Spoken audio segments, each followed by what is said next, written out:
The Ballad of Gary&Susan. 1. Last date, 1972. Gary and Susan had been going out for a few months, mainly going to the movies, when Gary convinced his brother to loan him the 67 Monterey for Saturday night. After the show, Tales of the Crypt with Joan Collins, Peter Cushing, Sir Ralph Richardson, and the mandatory burger shake stop, Gary drove out Spears to the perfect spot for a little privacy. Susan was not enthusiastic. "Where are you taking me?" "It's an abandoned farm. I've gone partying out there lots of times." The later remark was a lie, but Gary knew some guys who claimed to have gone drinking out there. It was a perfect spot for a bush party and for other recreational activities. Susan was even less impressed when Gary pulled off the fourth line and onto the dirt trail. "Maybe you should take me home." Okay, Gary muttered. Things were not going as planned. "Let me just show it to you and then we can go, okay?" Gary slowly pulled the old Merc into the clearing by the ruins of the silo. A full blood moon hung overhead and illuminated the surroundings in vivid detail. The fungus-colored walls of the old farm buildings, the sepia waves of the tall dead grass, the brooding and surrounding woodlots. Gary felt an odd sense of expectation, but at the same time, he also had an unpleasant feeling that they were under observation. "Gary, I want to go home now," Susan complained. "Maybe if it was daytime." Gary suddenly got a bright idea. "Would you come back here with me tomorrow, if I can get the car?" "I guess," Susan said quietly. She didn't sound very happy, but she hadn't said no. "Okay," Gary said as he turned the ignition. And that's when the screaming started. Gary looked up, momentarily stunned. He couldn't understand why Susan was shrieking, what the problem was. And then he noticed the faces looking through the windshield at him. The man's face was almost cadaverous. The pale skin was pockmarked, and he badly needed a shave. The bulging eyes that bored in at Gary had a reddish glint, his mop of black hair ruffled by the wind outside the car. A girl stared in at Susan, who was still screaming. Her face was so slim and wraith-like, nose pointed like the nose of a witch, black stringy hair streaming out behind her like she was a Medusa. Neither head was attached to a body. They just hung in the air over the hood of the Monterey, staring in at the puppy lovers. With a start, Gary realized the car was still in park. Quickly, he shifted into reverse and hit the gas. The big car lurched wildly backwards, bucking up and down, and Gary realized he would have to turn the vehicle around. Gary spun the wheel and clamped down on the accelerator. At the same moment, the female head swooped down towards them. Crack! The windshield splintered into a spider web of jagged lines as the head dropped with a thud onto the hood.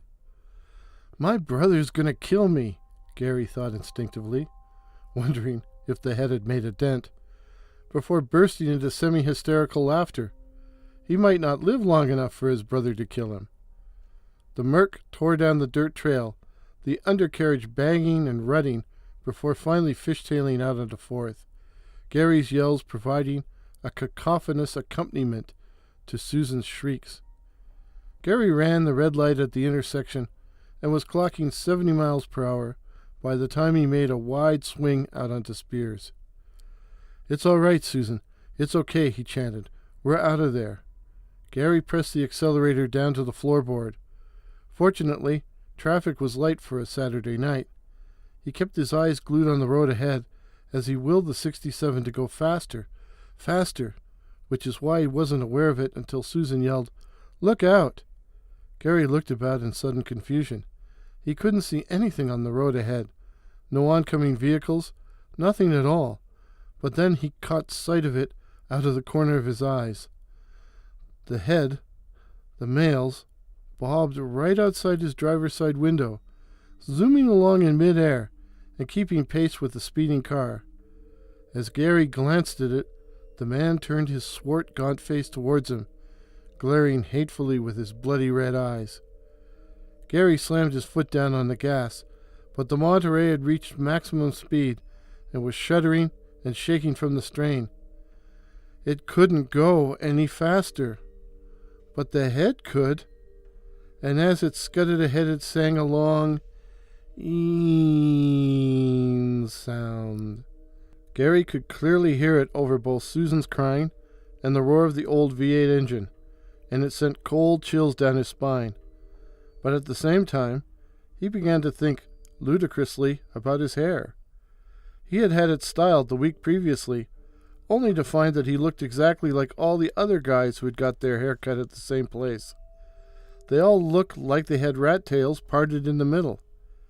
He thought his cut made him look like a seedy chipmunk, even though he'd paid a whole $20 to get it done, and he was wondering now if it was standing on end. I hope it don't wreck it, Gary thought. At the same time he realized the absurdity of his concern, and he began to laugh. At first just chuckling, but soon hilariously, uproariously, violently. His eyes filled with tears, and noticing the man's thick dark hair flowing out behind his fast zooming cranium, he began to howl even louder. "I don't know what you're laughing about," Susan said tartly. At least she had stopped screaming. The head disappeared ahead into the darkness. For an instant it was an aerial white blob, caught in the headlights, and then it was gone. Gary eased his foot off the gas. Gary, Susan began shakily. "What were those things?" "I don't know," he answered. "I think they must be those things they call bobs, eh?" "What are they?" Gary didn't have time to explain. He heard a whistling "een" sound, punctuated by Susan screaming, as the man's head suddenly appeared in the headlights, facing directly towards them, aiming at the windshield, the black windswept hair framing the haggard, wasted face. But it was the eyes that caught Gary's attention, blood red and brimming with hate. He stared at them in frightened fascination. In the 1, 2, 3 seconds before impact, the glass shattered, and then everything went red, and then black. The wreck almost caught fire, but didn't. Police, fire, and ambulance were on the scene in less than 20 minutes, but it was already far too late. Gary and Susan lay sprawled across the front seats. They had been wearing seatbelts, but it wasn't enough to save them. They had been decapitated. The heads were never found.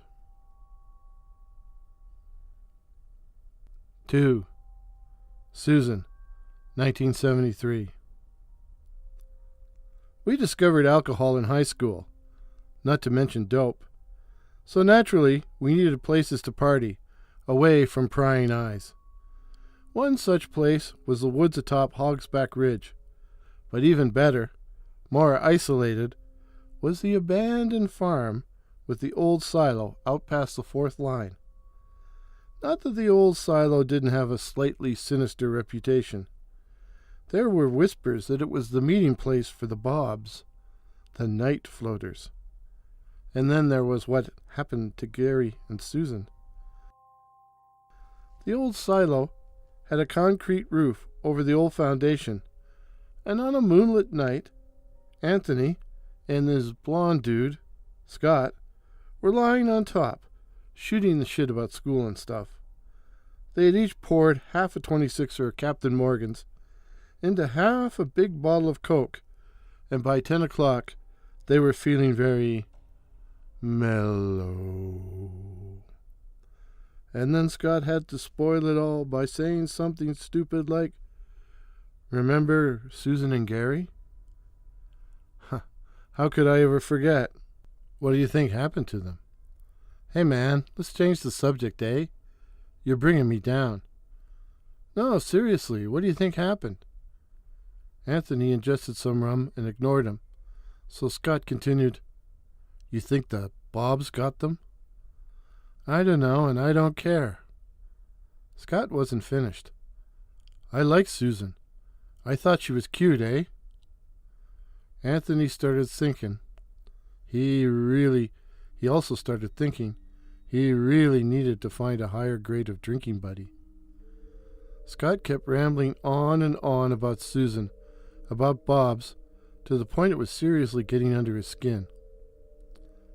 I gotta take a piss, Anthony said, getting up and moving away. It was partly true, but also partly to get away from listening to Scotty's lugubrious monologue.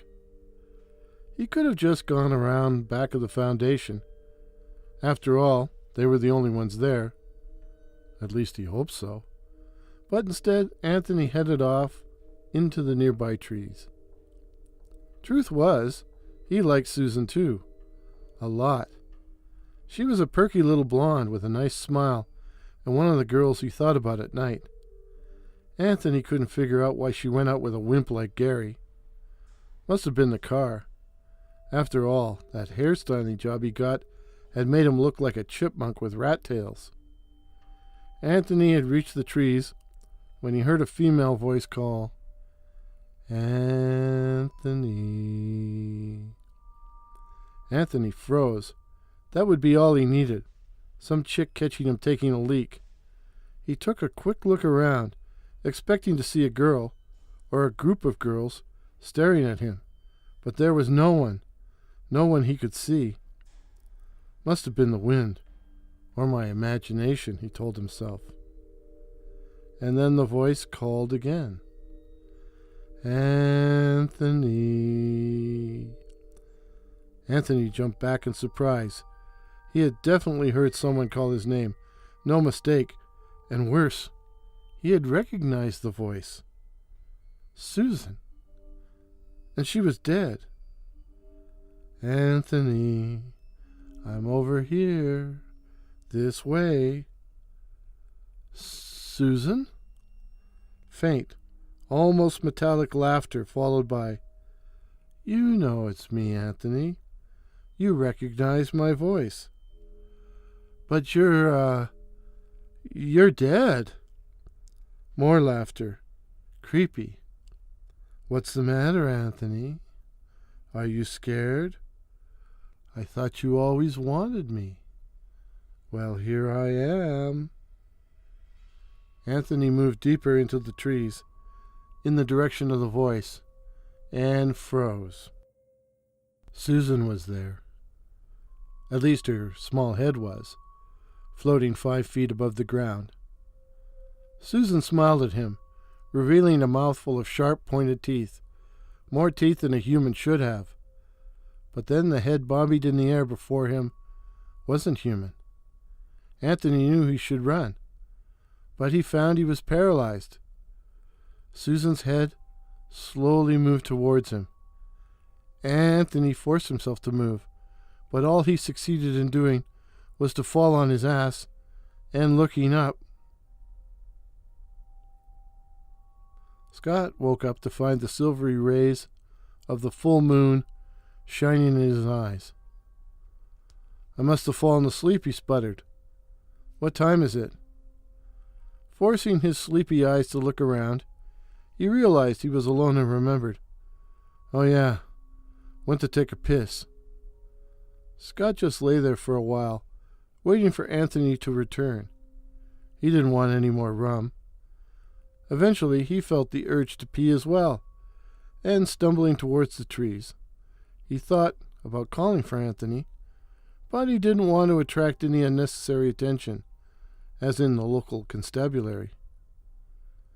Where the hell is that guy? He said to himself. And then he saw him, hanging from one of the trees. Hanging. Scott did the only thing he could think of. He slunk off home. nor did he tell anyone what happened. How do you explain your buddy hanging himself?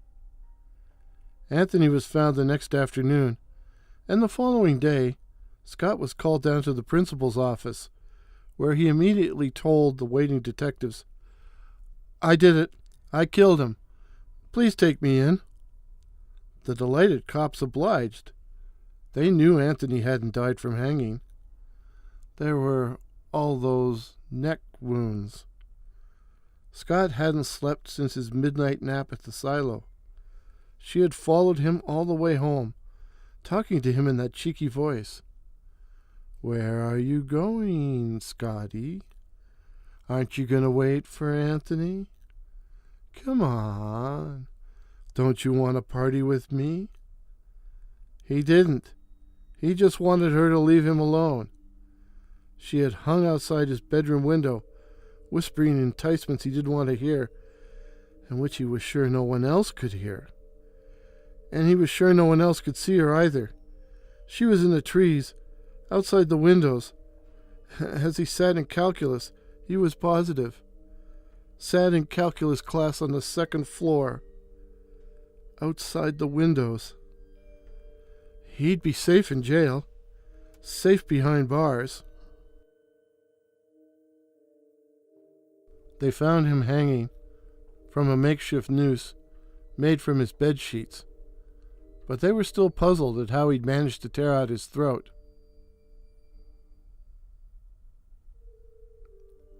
Is there a moral to this story?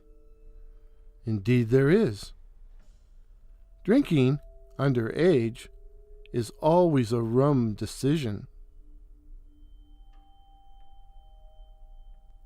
3. Gary, 1974. "You know I don't like it here, Rocky." "Nothing to worry about, babe. You know I'll take care of you." "Especially after what happened. Well, you know." "Oh, that," Rocky snorted. "You don't really believe in that stuff." Rocky shut up. They were in the front seat of his '73 Mustang, Jill pressing up against the passenger side door, as far from him as possible. "Sorry, I forgot," he mumbled. "You knew that Gary, eh?" "From the time we were kids. He lived next door to me." Rocky was silently cursing himself. He knew Jill had liked Gary, even if he couldn't understand why. So what does he do? Drives her out to the old silo, where Gary and Susan had been attacked by night floaters and killed. Not that he believed in floaters. Creepy, though, how their heads were never found. Oh well, no nookie tonight. No nookie tonight in our coffee. No nookie tonight in our tea. Not that he was about to give up. "Sorry, babe. I thought you'd like to see the old silo under the moonlight. It's so picture screw." "I find it creepy." "Okay. Want to cruise the lakeshore? We could stop off at the Pig and Whistle for a brewski." "No, I think I want to go home." "Okay." They didn't talk much on the way back. Rocky thinking, what is this shit about Gary? Why, if that little squirt was still alive, I'd twist his head off. It had all started a few weeks back, while they were, comfortable in the back seat. Jill suddenly stiffened and murmured, "Gary?" "What?" Rocky sputtered, a lot louder than he intended. "I thought I saw someone looking in at us." "How come you said Gary?" "Did I?" Rocky took a quick look around the Mustang. There was no one there, no one in the general area. But even though his flesh was still willing, the moment had been ruined, and he ended up taking Jill home early. Tonight, same thing. He'd been taking Jill home early a lot lately, and he didn't like it one bit. Could there be another guy? There had better not be. He wasn't on the wrestling team for nothing. But none of those losers at school would dare to try it. And what was this shit about Gary? Yeah, they'd grown up together. And come to think of it, Jill always had time for him, time to talk to him at school. Could she have had feelings for him? That scrawny little runt? Rocky stopped by the house and borrowed a crock of the old man's homemade. He drove back out to the silo and got out. It was a picture screw evening, too good to waste, even if Jill wanted to hide in her room. There was a bright, full moon. He stretched out atop the roof of the old concrete foundation and uncorked the bottle. Hey, he told himself, I'm just like my cousins in Italy, drinking wine in the moonlight. Next thing I'll be whistling opera. Rocky tried not to brood about Jill, which meant he ended up brooding about her. She'd been really cold to him lately, so it was probably over. Screw her. Shit, I already have, and there's lots of other girls who would be glad to go with me, even if she thinks she's too good for me now. And if she's pining about Gary, screw her. And I bet he never did. Red wine and self-pity made Rocky lugubrious, until it made him start to get angry. Gary, he kept thinking. Gary. Just what did happen to him and Susan? Why did their heads disappear? The car accident wouldn't have done that. Were they murdered? Some kind of sex maniac? Well, if there was some creep lurking around with a knife, shit with a gun, let him come. I ain't on the wrestling team for nothing. Rocky stood up, brandishing the wine bottle. Hey, if there's any weirdos out there, I ain't afraid of you. Come and get me. Come on, I dare yous. I'll kick you up to the moon. I ain't scared of nothing. And Gary, if you're out there, fuck you. I fucked Jill lots, something you never did. Fuck you. Rocky lay down on the rough concrete. He suddenly felt very tired and very sad. He shut his eyes against the intense moonlight and was on the verge of sleep when he heard something, a loud moaning sound that seemed to be coming from far away. And then it was gone. A shadow came between him and the moon. So you fucked her, you pig. Rocky's eyes shot open. Hovering above him, looking like a demented squirrel with bad rat tails for hair, was Gary, or at least his head. The head spoke. I always hated you, Rocky. You're scum, and have no right to talk about her. But you're dead, Rocky interjected. Let alone touch her. You know what's going to happen now? What? You die. Gary swooped down on him, and Rocky noticed how big and wide his mouth was, and that it was filled with sharp, razor-sharp, predatory teeth. Jill was waiting at her bedroom window in the dark. Gary appeared from out of the night. It's over, babe. He won't be troubling you anymore. Jill was softly crying. I've always loved you, Gary, ever since we were kids, but I didn't realize it until you were liberated. Liberated? Come with me, babe. We can be together forever. Jill drew back from the window.